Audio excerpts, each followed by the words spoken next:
Hello guys, Arvind Singh ji के study YouTube channel में आपका स्वागत है। मैं अरविंद सिंह आपके सामने पॉलिटेक्निक प्रवेश परीक्षा 2025 में आने वाले महत्वपूर्ण प्रश्नों को लेकर आया हूँ। जो प्रश्न मैं आपके सामने लेकर आया हूँ ये प्रीवियस ईयर में पूछे गए प्रश्न हैं। इसलिए आपसे निवेदन है कि आप क्लास को पूरा देखिएगा और चैनल को सब्सक्राइब और एक लाइक कर दीजिएगा। तो बिना देरी के शुरू करते हैं। आपका प्रश्न नंबर पहला है कि यांत्रिक लाभ सदियों एक से अधिक होता है। इसमें से जो आपका करेक्ट आंसर होगा वो होगा आपका ऑप्शन बी, द्वितीय वर्ग के उत्तोलक में। यांत्रिक लाभ जो होता है द्वितीय वर्ग के उत्तोलक में सबसे अधिक होता है। आपका प्रश्न नंबर दूसरा है कि पानी से भरी बोतल में दाब अधिकतम होता है। तो इसमें से जो आपका करेक्ट आंसर होगा वो होगा आपका ऑप्शन सी, बोतल की पेंदी पर। जो पानी से भरी बोतल होता है उसमें दाब जो होता है वो अधिकतम पेंदी पर होती है। आपका ऑप्शन जो सी होगा इसमें से करेक्ट होगा। आपका प्रश्न नंबर अगला आपका प्रश्न नंबर तीन है, दूध से दही। तो यहाँ पर दही होना चाहिए, गलत लिखा है टाइपिंग में। दही, दूध से दही, हाँ यहाँ पे बोल रहे हैं दूध से दही बनना परिवर्तन है। तो दूध से जो दही बनना परिवर्तन है वो रासायनिक परिवर्तन है। रासायनिक परिवर्तन वहाँ होता है जिसमें कोई चीज़ एक बार परिवर्तन हो जाए तो दोबारा उसको उसी रूप में नहीं ला सकते हैं। जैसे बर्फ़ से पानी बनना, तो उसको दोबारा हम पानी के रूप में ला सकते हैं, लेकिन परिवर्तन में जैसे दूध से वो दही बनेगा तो उसको दोबारा हम दूध नहीं बना सकते हैं। आपका प्रश्न नंबर अगला आपका प्रश्न नंबर चार है कि निम्नलिखित में से कौन अनुदैर्ध्य तरंग का उदाहरण है। तो इसमें से जो आपका करेक्ट आंसर होगा वो होगा वायु में ध्वनि तरंगे। आपका जो ऑप्शन ये है वो करेक्ट आंसर होगा। जो आपका वायु में जो ध्वनि तरंगे होते हैं अनुदैर्ध्य तरंग का उदाहरण है। आपका प्रश्न नंबर अगला आपका प्रश्न नंबर पाँच है कि देशिक संकेतों के लिए प्रयोग होता है। देशिक संकेतों के लिए प्रयोग होता है, आपका ऑप्शन ये करेक्ट हो जाएगा, पराश्रव्य तरंगे। देशिक संकेतों के लिए पराश्रव्य तरंगे प्रयोग होती हैं। आपका प्रश्न नंबर अगला आपका प्रश्न नंबर छः है कि प्रतिध्वनि सुनाई देती है जब परावर्तक पृष्ठ का क्षेत्रफल। इसमें जो आपका करेक्ट आंसर होगा वो होगा परावर्तक पृष्ठ का क्षेत्रफल अधिक हो। ऑप्शन सी जो होगा आपका करेक्ट आंसर होगा। आपका प्रश्न नंबर अगला आपका प्रश्न नंबर सात है कि ध्वनि का वेग किसमें अधिक होता है। ध्वनि का जो वेग होता है किसमें अधिक होता है। तो इसमें जो आपका करेक्ट आंसर होगा आपका ऑप्शन सी, स्टील में। ध्वनि का वेग जो होता है स्टील में सबसे अधिक होता है। आपका प्रश्न नंबर अगला है कि त्वरण का मान बढ़ाने पर आवर्तकाल का मान होता है। त्वरण का मान बढ़ाने पर आवर्तकाल का मान होता है।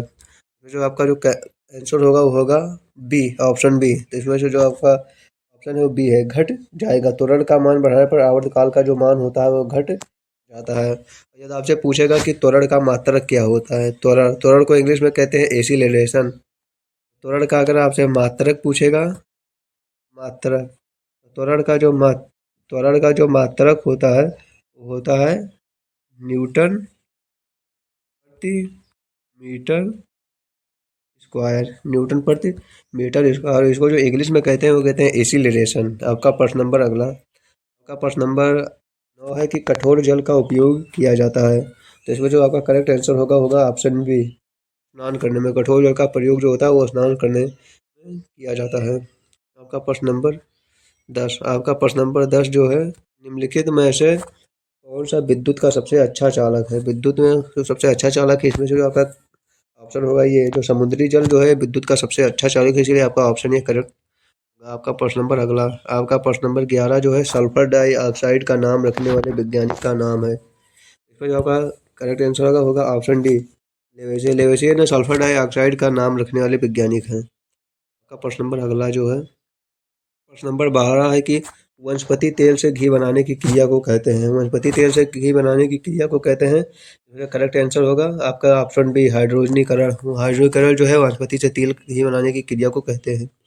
प्रश्न नंबर आपका अगला है 13, O2 जो होता है O2 का नाम रखने वाले वैज्ञानिक का नाम है। तो इसमें से जो आपका करेक्ट आंसर होगा डी, लेवोसियर ने O2 का नाम रखा था। आपका प्रश्न नंबर आपका अगला 14 है कि हाइड्रोजन गैस जलती है। जो हाइड्रोजन गैस होता है ये जलती है नीली लौ से। ऑप्शन बी जो होगा ये आपका करेक्ट आंसर होगा। आपका प्रश्न नंबर अगला जो है, आपका प्रश्न नंबर 15 कि एक लकड़ी होती है। जो लकड़ी जो होती है वो कार्बोहाइड्रेट का मिश्रण होता है। आपका ऑप्शन सी जो होगा वो करेक्ट आंसर होगा।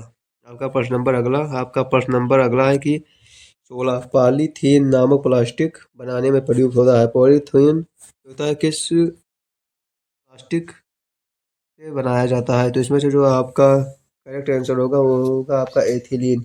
एथिलीन पॉलीथीन नामक प्लास्टिक बनाने में एथिलीन का प्रयोग किया जाता है। आपका करेक्ट आंसर ये होगा। आपका प्रश्न नंबर अगला है कि सोडियम को साधारणतः किसमें रखा जाता है? जो सोडियम होता है, सोडियम का होता है Na को किस में रखा जाता है? तो इसमें जो आपका करेक्ट आंसर होगा वो सी, मिट्टी के तेल में, क्योंकि यह पानी और जल के अभाव में आने पर जो होता है विस्फोटक का रूप ले लेता है, इसीलिए इसको मिट्टी के तेल में डुबोकर रखते हैं। आपका प्रश्न नंबर अगला, आपका प्रश्न नंबर 18 की क्लोरोफॉर्म, आपका प्रश्न नंबर 18 क्लोरोफॉर्म है। क्लोरोफॉर्म जो है वो निश्चेतक है, इसलिए आपका ऑप्शन डी जो होगा वो करेक्ट होगा। क्लोरोफॉर्म में जो निश्चेतक है, इसको किसी को वो सिखा देने पर वो कुछ देर के लिए बेहोश हो जाता है। आपका प्रश्न नंबर अगला जो है 19, खनिज से प्राप्त एक औषधि है। खनिज से प्राप्त जो एक औषधि है, इसमें आपका ऑप्शन ये हो जाएगा करेक्ट, काकोलिन। काकोलिन जो है खनिज से प्राप्त एक औषधि है। आपका प्रश्न नंबर 20 है, वैरोनल एक औषधि है। तो वैरोनल जो एक औषधि है, आपका ऑप्शन ये हो जाएगा करेक्ट, निंद्राकारी। वैरोनल जो है निंद्राकारी औषधि है। तो दोस्तों आपके 20 प्रश्न थे वो खत्म हो चुके हैं। आपको क्लास कैसे लगा कमेंट करके जरूर बताना, और चैनल को सब्सक्राइब और एक लाइक